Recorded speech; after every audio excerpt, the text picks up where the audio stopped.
assalamu alaikum wa rahmatullahi wa barakatuhu bandiraɓe sehilaaɓe janggiyankoɓe Dental Dina TV en garti kadi e windande men wattore 11 hande eɗen janga zeyyin sen namdama holko serndi ara e zeyyin mbiyen arade nde jangande min jiyano hen toɓɓe ɗe toɓɓe ko jahata mbiya ara so toɓɓi dow wonti zeyyin ay ara wonno ko toɓɓere nde addi ha wiya zeyyin ɗo ko ara wonno ko toɓɓere nde addi wiya zeyyin ɗo ko ara wonno ko toɓɓere nde addi wiya zeyyin ko ara wonno ko toɓɓere nde addi wiya zeyyin ko ara wonno ko toɓɓere nde addi wiya zeyyin wadde kala ko wayni ko zeyyin walla zadel ko ni wayata wona so en janngo ko wayni tan mon gandu ɗum ɗo ko zadel walla zeyyin zakoyngal ni wayata nani paɓre noon gillaw wadde ɗo ko zeyyin ni wayata so adima yowani hakkunde bindol yowani sara bindol yowani alama wondi hay goto yowani ittani inde nde ko wotere zeyyin zeyyin zeyyin zeyyin sa namdoyama noon holko serndi ara e zeyyin mbiya ara de toɓɓata zeyyin noon toɓɓat ɗum tan serndi hakkude ara e zeyyin sa namdo ko serndi ara e zeyyin wiɓe tan ara dey ara toɓɓata kono zeyyin de toɓɓat oton cerdantaɓe ɗum ɓe paama ɗum wadde ɗo ko toɓɓi wadde ko zeyyin ɗo koko toɓɓi ko zeyyin ɗo koko toɓɓi zeyyin ɗo koko toɓɓi zeyyin ɗo koko toɓɓi zeyyin wadde so toɓɓani ko ara so toɓɓi ko zeyyin hande noon windande 11 nde ko zeyyin janggoton mbason jiiɓade ko toɓɓe ɗe gaddi ha wonti zeyyin wadde ɗo ko zeyyin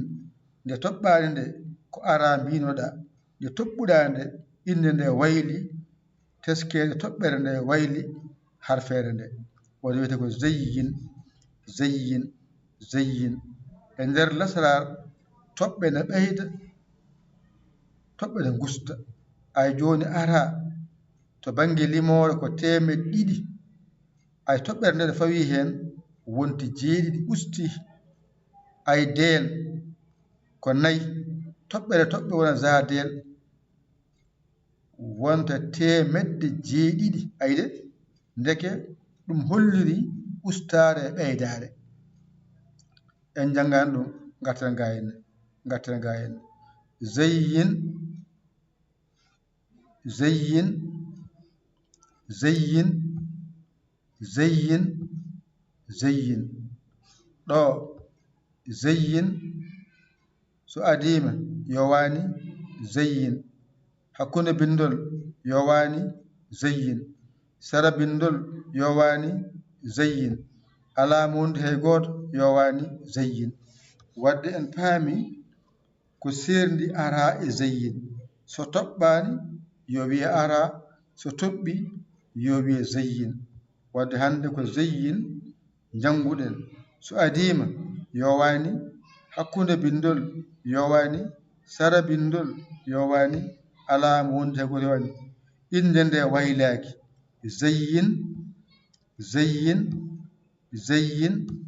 zeyyin ko ha tan ganda so adima yowani hakkunde bindol yowani sara bindol yowani alama wondi hay goto yowani ɗeɗo karfaje 4 kamɓe nandi ko wayno wiide deelo e zadelo ara o zeyyino ɗeɗo 4 tawo ɗe ngala so adima hakkunde sara so serdima nandi bindol eɗɗa koyngal on paamide ɗo fof mo gandu ɗum inchallah so gasoyi noon kadi heblo o ngo waɗe rennine yawa Allah haqqila e mon ɗi ɗo ko par goto woto janggoto ha gay noon wadde ɗo ko zeyyin zeyyin zeyyin zeyyin zeyyin so wayini e nder jangde janngoyteende ko taw ko Zeyyin woni ɗo nde ngannduɗon fiine nde eyi Dental Dina TV wonano jiɗɗo jeeyede heen o njahataa ko YouTube binda Dental Dina TV njiyaa ngal mbaɗa abonné on sahaa ko jannginɗon fof so renndi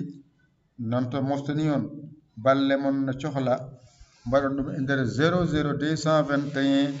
77 906 14 81 njiyon lombon heen so Orange Money so WhatsApp so Orange Money walla Orange Money walla Wave jettoo galle golle jingon mballon nduuson jingon mballon nduuson windande Zeyyin haaɗii ɗo ƴettee kuɗi mon e carnet e jimon mbaañi to ɗon janngon ɗigga yo Allah wallu yo Allah newnu yo Allah reen kadi yo Allah won gondiɗo ko musidɗo mon giɗo mon sabu Allah Yaya Ly ko Sénégal alhamdulillahi rabbil alamina on jaaraama wassalam